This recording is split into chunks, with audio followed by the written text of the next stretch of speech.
Doctor Shri Nanasaheb Dharmadhikari प्रतिष्ठानकडून Sangli civil हॉस्पिटलला लाखोंच्या वैद्यकीय उपकरणांचे वाटप। डॉक्टर श्री नानासाहेब धर्माधिकारी प्रतिष्ठान रेवदंडा तालुका अलिबाग जिल्हा रायगड यांच्या वतीने सामाजिक बांधिलकी राखत गोरगरीब रुग्णांना लाभ व्हावा हा एकमेव उदात्त हेतू डोळ्यासमोर ठेवून सांगलीतील पद्मभूषण वसंतदादा पाटील शासकीय रुग्णालयासाठी लागणाऱ्या विविध वैद्यकीय उपकरणांसह उपयोगी साहित्याचे वाटप आज करण्यात आले। सदर साहित्यांचे लोकार्पण सांगली जिल्ह्याचे पोलीस अधीक्षक तुषार दोशी यांच्या हस्ते फीत कापून करण्यात आले।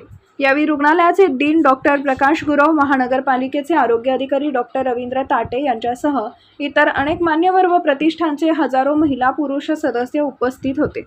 दरम्यान डॉक्टर श्री नानासाहेब धर्माधिकारी प्रतिष्ठानच्या कार्याचा गौरव करावा तितका कमीच आहे। प्रतिष्ठाननं प्रत्येक वर्षी आम्हाला भरभरून दिले, इथून पुढच्या काळामध्येही शासकीय रुग्णालयावर लक्ष राहू दे अशा तऱ्हेचे मनोगतात रुग्णालयाचे डीन डॉक्टर प्रकाश गुरव यांनी व्यक्त केले।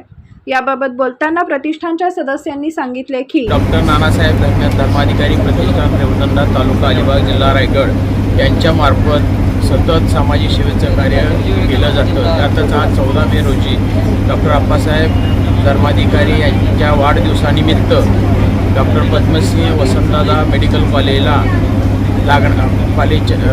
मेडिकल हॉस्पिटलला लागणारे उपकरणं यांचा वाटपाचा कार्यक्रम केला। त्यामध्ये त्यांनी 50 लाखापासूनचे साहित्य आहे त्यांच्या रिक्वायरमेंटप्रमाणे त्या हॉस्पिटलला प्रदान करण्यात आलं। या कार्यासाठी आपल्यातले अधिकारी यांना इथं आमंत्रित करण्यात आलेलं होतं। त्या अधिकाऱ्यामार्फत त्याचा प्रदान सोहळा करण्यात आला।